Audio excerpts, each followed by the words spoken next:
All right, guys. So, welcome to Unreal Motion Foundry. So, to start off with, I want to advise you that you're going to be learning things on this channel that you're not going to learn anywhere else. So, if you haven't subscribed already, make sure to subscribe. Uh, this is not an intro to Unreal Engine. So, some knowledge regarding how to use Unreal will be assumed. If you go to YouTube and you search for your first hour in Unreal Engine, you should see a course by Unreal Engine near the top. This is a playlist of theirs, which contains a few videos. Hey there, my name's Luke, and I've partnered up with Epic Games to refresh. So, yeah, this seems to have 29 videos. I would advise you guys to go through here and watch this before starting on any of my videos so that you at least understand what's going on and how to use Unreal. So the reason why I started this channel is because learning animation systems is difficult, and there aren't a lot of good sources for it. So a lot of the channels that I've seen on animation systems, they just cover the bare bones basic stuff, and they don't really go into depth on technical aspects of it. So uh,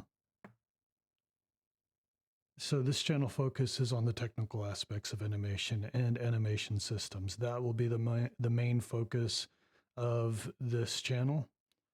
And so just to give you a little bit of background on me, I'm coming up on 5 years of experience in Unreal Engine.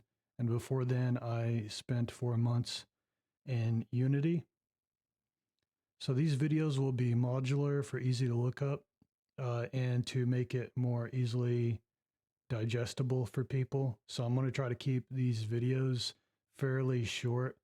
I don't plan on making any of these videos any longer than 30 minutes, but there may be some videos that will be um, whenever it comes to like animation, for example, because, and that actually brings me up to my next point.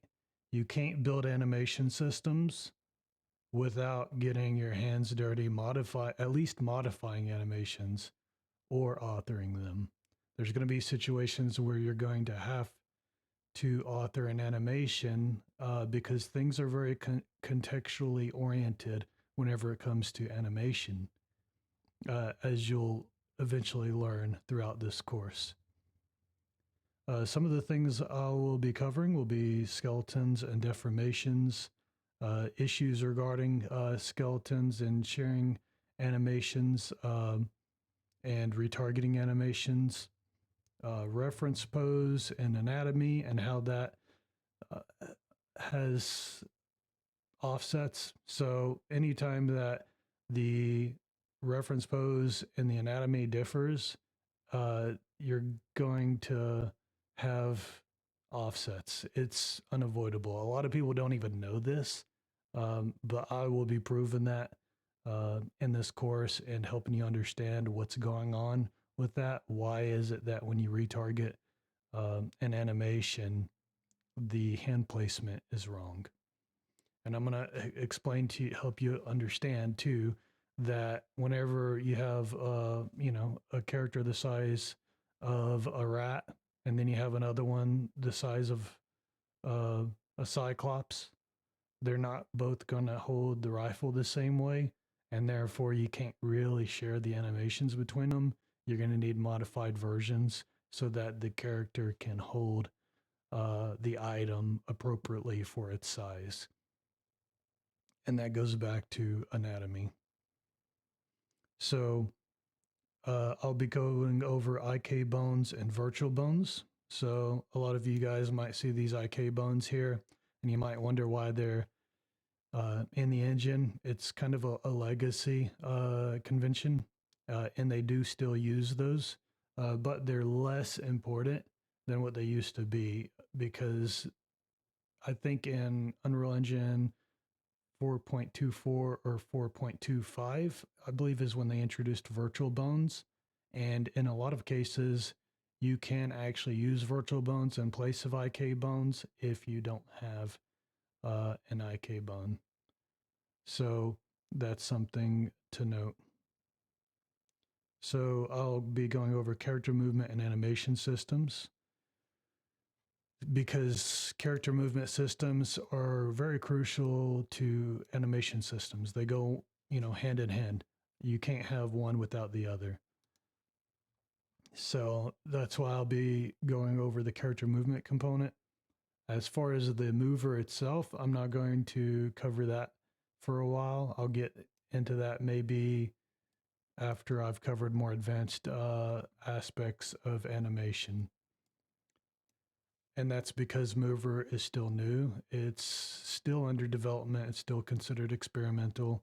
And also the unified animation framework. I'm not going to be covering that until they've stabilized it. There's still a lot missing on the animation graph side of that. So we'll have to wait and see when things start feeling. They will release a demo whenever they feel it's ready. So I'll be going over coordinate spaces and the order of operation of things. So coordinate spaces, understanding those is very important whenever you're dealing with animation. And a lot of situations, if you don't understand coordinate spaces, you're not going to be able to achieve specific things that you're aiming for. I'm going to be covering aim offsets in detail. Aim offsets are heavily misunderstood. There's a lot of tutorials on how to set up and create aim offsets. A lot of the people that make those videos, they don't actually fully understand them. I have a bit more insight into that, and I'll be going over that. Aim offsets are basically just simple math. And you'll understand that soon enough. I'll be going over additives and dynamic additives and animation montages. I'll be covering all of that stuff. So the things I'm going to be covering, I picked up over the years. It took me a while to really wrap my head around it. I spent the first 3 years struggling to understand animation systems, and I actively avoided even thinking about animation systems or even looking at them for my first 3 years. So the last 2 years is when things really started making sense for me. So it took me about 3 years before I really started understanding animation systems. So I will also be covering some basic control rig stuff. I am not an expert at that. I'll tell you right now. There are channels that are dedicated to control rigs. So I'll probably direct you to them for further information regarding that. But I will go over some things that I think some of those other channels probably should cover, but I don't know if they do or not. I don't really watch a lot of control rig videos. So there are some things that I understand about control rigs that I don't think are really covered on some of those channels. So it's important to know that these videos will be placed in a playlist, and these playlists will be numbered based on the order in which I believe people should watch them. So over time, I will optimize this and fill in the gaps I have missed. So if we come back over here and I come over to the channel, you'll see that there's some information here, some links, Discord, contact, buy me a coffee if you're interested in that. It's not a requirement. So the playlist, okay. I removed the videos so the playlist doesn't show up here, but it might say something like the basics and then space 01 after it. And then the other ones will be called like 02, 03, so on and so forth. So make sure you look under the playlist and you start from there, the basics 01. So that's important for you to understand. And that's basically all I got for the intro. And I will see you guys in the next video.